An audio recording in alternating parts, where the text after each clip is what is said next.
championship is finally back upon us, and that means Preston North End is finally playing football once again. And we had a strange opener. You'd expect your opening game against Wigan Athletic, a local derby to start the season. Plenty of buzz around it, great atmosphere, but the game itself was so-so, unfortunately. Fingers, man. Too loud, man. It's happening. Say it.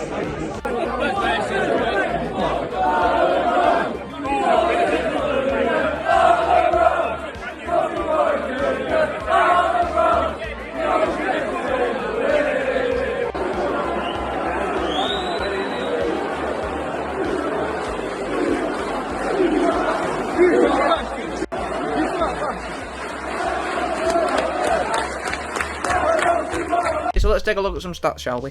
Let's take a look at some stats and I'll give you a brief overview while I'm here. So, you're still there, you can still be seen. Right, so, we'll start with the most important statistics according to Google, and that is the shots. We had 12 and they had 20. And I must say now, before we continue, that Wigan absolutely dominated a majority of this game when it comes to stats. Stats are not the most important thing in the world, as we all know. We should be looking more towards how people are actually doing in the football being played. However, I must say that we didn't exactly play with passion or desire or anything like that either, to be honest with you. We was just kind of there. That's the best way I can describe what we were doing. We just existed on the pitch for majority of it. I can still see you. In terms of the officials as well, I feel like this needs mention. The linesmen were absolutely clueless. Oh, every last one, both of them, they were absolutely clueless. When the ball, I need to reword this. The ball was out of play numerous times going down the left and the right side. Absolutely numerous times. And they did not put the flag up or anything like that. And the only times they did put the flag up, they have to look at the referee on the pitch like this. And then they put the flag up if he says, yeah, went out, mate. No, that is not how you be a linesman. Them linesmen were absolutely shite. And then in terms of the referee himself, he made some very strange choices. Wigan, you're absolute diving bastards, I'll tell you that much now. And the referee played towards the Wigan side quite a lot, I feel, because they had plenty of free kicks in that match. But if we're not going to be talking about that, the referee and stuff like that, I will say that there was lots of stopping and dropping across the game from both sides, and that is quite disappointing because we like to see the football being played, boys. We don't like to see you rolling around in pig shit. Alrighty, moving on to the new boys. So the keeper, Woodman, of course.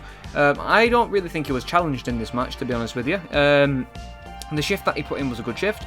He made a good save at one point, but the rest of it were more or less calm saves, apart from a few close calls, which were saved by the boys instead. So, relatively comfortable shift for Woodman, I'd say. In terms of Brady, I think Brady had a great match. He was very good in his movement and how he kept the ball. He put a few loose balls in here and there, but no, apart from that, it weren't too terrible. Woodburn looked alright for the time that he was on the pitch as well. He did some decent running, I suppose. Good passes and whatnot. I've not really got much to complain about. Alvaro came on quite late in the match. Fernandez, he came on quite late. But for the time that he was on, he was really good. He was looking to make some attacking runs quite often, which is good. I like to see that. And when we had an opportunity to play the counter, he did put in a very strange ball towards the left when it should have gone to the right, but I'll let him off. It's his first match. And Parrott, the new boy that everyone looked very excited about. So a few people wearing like parrot hats, and they had one guy had a parrot, an inflatable parrot in his shoulder. Which when Ched Evans got sent off, when Parrott got sent off for Evans, he sort of went, what's he done that for? And then when Evans got the red card, Parrott came out the shoulder and he threw it. He was like, yep, no, fuck it, I've had enough. This is ridiculous. Anyways, I thought that was quite funny.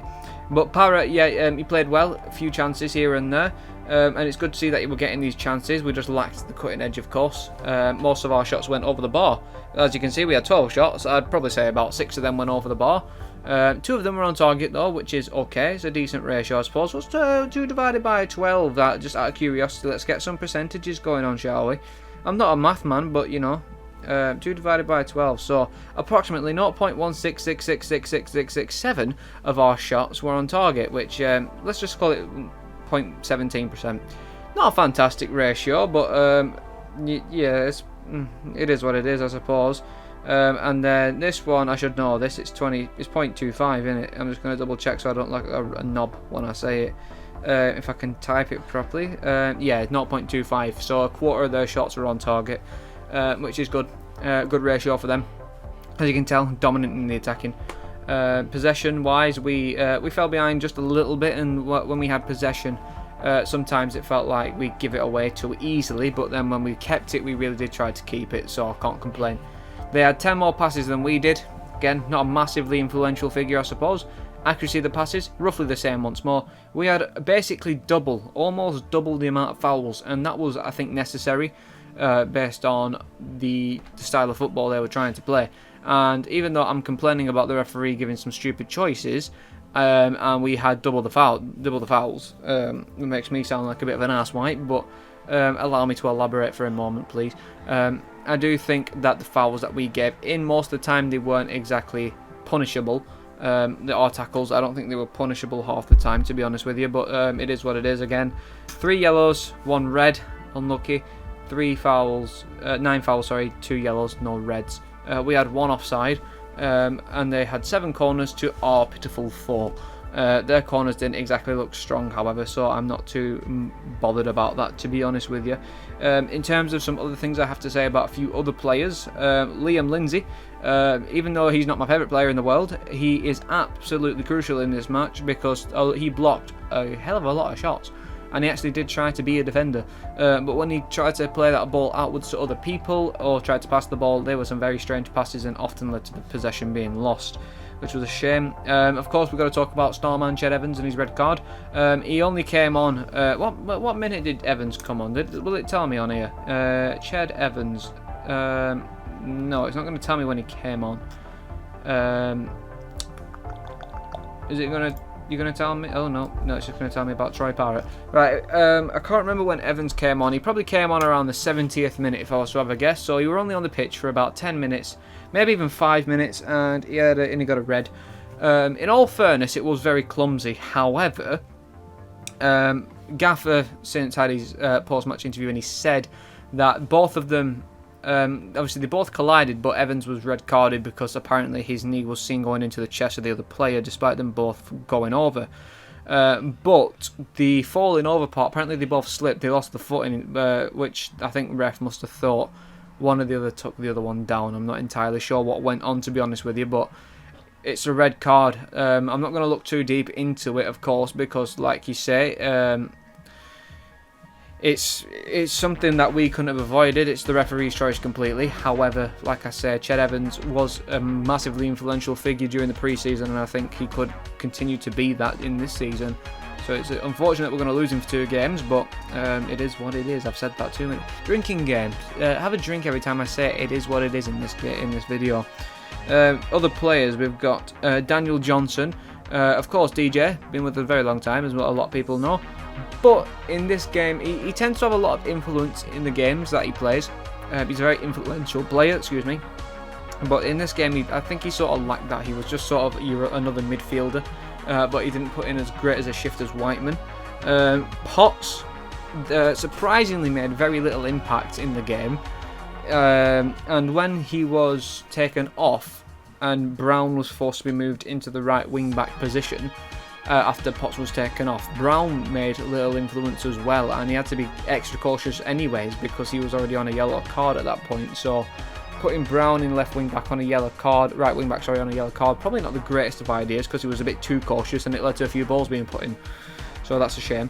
And like I said before, Whiteman played well, but I think he just needed a bit more ball time because whenever he was on the ball, he were either passed away or he just didn't get the ball. So that's a shame. We'll talk quickly about the double chance that we had. I think it was either RIIS or Parrott. I think it might have been Parrott. I'm not too sure. Can't remember. That put a run in, and they had a great chance. Keeper saved it quite well. Great save. Coming back from the left-hand side, tried to shoot again, and it came off the keeper's foot, from RIIS, which tipped it over the bar, which was a massive shame. Because that was the best chance we had all game, and we didn't get another chance better than that. That was towards the latter of the first half. And this is something that Preston did last season that really pissed me off, and they're still doing it. And when it comes to playing the ball forward to other people, the ball is always in the air. A ball is meant to be on the ground. God invented gravity for things to stay down on the ground and not up in the sky. So when we're shooting this ball over and we're heading it back into the sky to other people, if you don't win that header, which most times we won't because we're not exactly tall lads, then we can't get the ball and we lose possession. Play the pass on the ground. What's so difficult about just playing a simple pass on the ground? Or even when we do try and do that, sometimes it's still got a bit of lift on it and it's beveling everywhere. We need to work. I think if there's any area we need to focus on in training, because they are saying that they do it in training and they're still not doing it on the pitch. We need to give these lads a slap in the face and tell them, stop playing high balls. You need to keep the ball lower and on the ground. Keep the ball grounded. That is exactly what we need, I think. Because a majority of the times we lost the possession or had poor passes was because we're playing the ball in the air. Just run with the ball for a bit, play it forward on the ground. That's why we've scored a lot of goals last season, because the goals, most of them came from the ground. The play style is just put a ball in and hope it works, and we can't be relying on fortune like that, because the risk and the reward is too high. Look at Wigan when they had a clear-cut chance and Woodman had to actually make the save. They put the ball in, not high, but it was sort of in the middle, which was a perfectly comfortable ball to control after it comes back down to your feet, so they can have a good chance. It's just the defence on our end that sort of prevented them from having the better shot. So yeah, Wigan played the overall better game. All we could really do all match was prevent, because like I said, Wigan absolutely outplayed us, as the stats are telling you in most cases. But oh, smack the microphone, don't need that. Yeah, it's a shame really, because I've had all this high. I mean, it's my fault for expectations, of course, and many other people feel the same way. But we've had all of this pre-season looking fantastic in many areas. We've looked really sharp, and we've come back to play our first game of the season, and it's just the same old Preston. Apart from the defence being a little bit better, everything. But in the midfield was fine, but up front, in terms of taking a shot, we're too slow. The ball's been playing in high again too often. It's just not really seeming to work out for us in what we're doing at the minute, and it's a massive, massive shame. And I really hope it gets changed. But in terms of, if I just need, before I close, we'll take a look at our lineup. I couldn't give a fuck about Wigan's lineup because I don't even know half of these people are. But in terms of our lineup, we've got obviously Woodman in the net. Like I said, he did fine. I'll give every player a rating out of 10 and then we'll close. We'll give Woodman a 6 or a 7. Like I said, very comfortable shift, made a great save. Everything else was comfortable, so I'd give it a 6 or a 7. Liam Lindsay, on the rare occasion, I'll give him a 7 because, like I said, very vital interventions. However, a few silly passes. Andy Hughes put in a decent shift. I'd give him a 6. Story again, maybe a 6. Did great efforts all around. Whiteman probably a 6 or a 7. Like I said, doing well in the areas where he was required to do well, but he didn't get enough time with the ball. Potsy, probably a 5 to be honest with you. Potsy were a very influential person in this match. So, like I said, if you can't do much, you can't really get a high score. Brady, I'd give him a 6 or a 7. Great performance. Just like I said, just got to work on putting the ball in every now and then. Brown was a strange one. I'd probably do a 6-ish, maybe, probably a 6, yeah. Johnson, probably a 5. He didn't really do much this match. But when he was on the ball, he was fine. Parrott, I'd give him a 6 or a 7. Like I said, plenty of chances. RIIS again, 6-7. And in terms of our subs, Fernandez, I'd give him a solid 7. Maybe borderline 8 for the time he was on. He did great. Evans, I'd give him a 3. You're only on for like 5 minutes and he fucked it. Ledson, he did what he needed to do. Probably 6. Woodburn, again, probably 6 or 7 again. And then McCann and BAUER were not played. I personally thought BAUER would have started the match, but as someone pointed out on Twitter before it started, BAUER hasn't exactly been part of those pre-season plans and he might not be impressing, so that was my fault for not changing it on the fan hub, or whatever it's called.